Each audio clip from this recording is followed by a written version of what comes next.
নমস্কার বন্ধুরা, আজকে আমরা দেখব আমরা কি করে এসএনএস স্পর্শে লগ ইন করবো। তার জন্য আপনাদের প্রথমে একটি ব্রাউজার খুলে নিতে হবে এবং এই ব্রাউজারে wbifms.gov.in এই সাইটটা খুলে নিতে হবে। দিয়ে নিচের দিকে অনেকগুলো অপশান আছে, ওখানে দেখবেন লেখা আছে হচ্ছে এসএনএস স্পর্শ। ওখানে আপনারা ক্লিক করে নেবেন। ওখানে ক্লিক করলে একটি সাইট খুলছে। এবার সেই সাইডে এসে ক্লিক করবেন হচ্ছে জেআইটি ই বিলিং। সেখানে দেখবেন আপনাদের নিচে একটা অপশান আছে, এখানে ফরগট পাসওয়ার্ড। সেই ফরগট পাসওয়ার্ডে ক্লিক করবেন। এরপর আপনারা HRMS-এর যে ইউজার আইডি আছে সেই আইডিটা এখানে পুট করবেন এবং রিসেট পাসওয়ার্ড অপশানে ক্লিক করবেন। রিসেট পাসওয়ার্ডে ক্লিক করার সঙ্গে সঙ্গে আপনাদের যে নাম্বারে লিঙ্ক আছে সেই নাম্বারে একটি ওটিপি যাবে এবং সেই ওটিপিটাকে এখানে পুট করতে হবে এবং ওটিপিটা পুট করার পরে আপনাদের একটি নতুন ইউজার আইডি এবং পাসওয়ার্ড সেখানে ক্রিয়েট করতে হবে এবং ক্রিয়েট করে সেটাকে সাবমিট অপশানে ক্লিক করতে হবে। মনে রাখবেন যে পাসওয়ার্ডটা অ্যালফা নিউমেরিক হবে এবং পাসওয়ার্ডের মধ্যে একটি স্পেশাল ক্যারেক্টার থাকবে।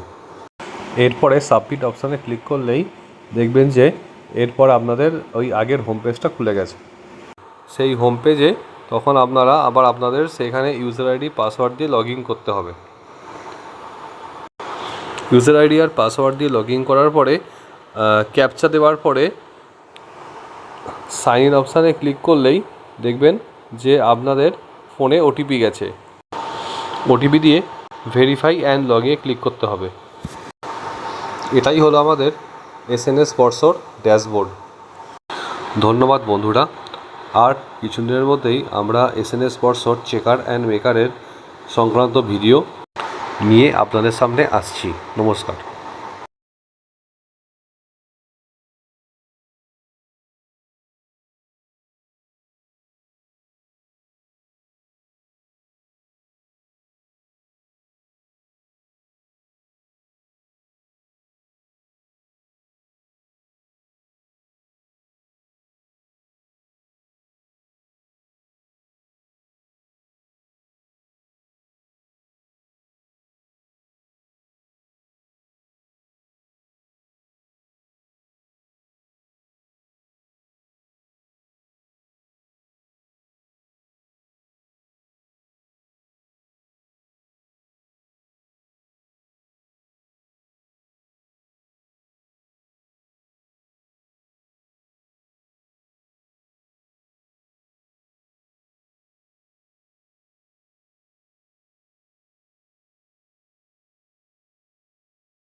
ধন্যবাদ।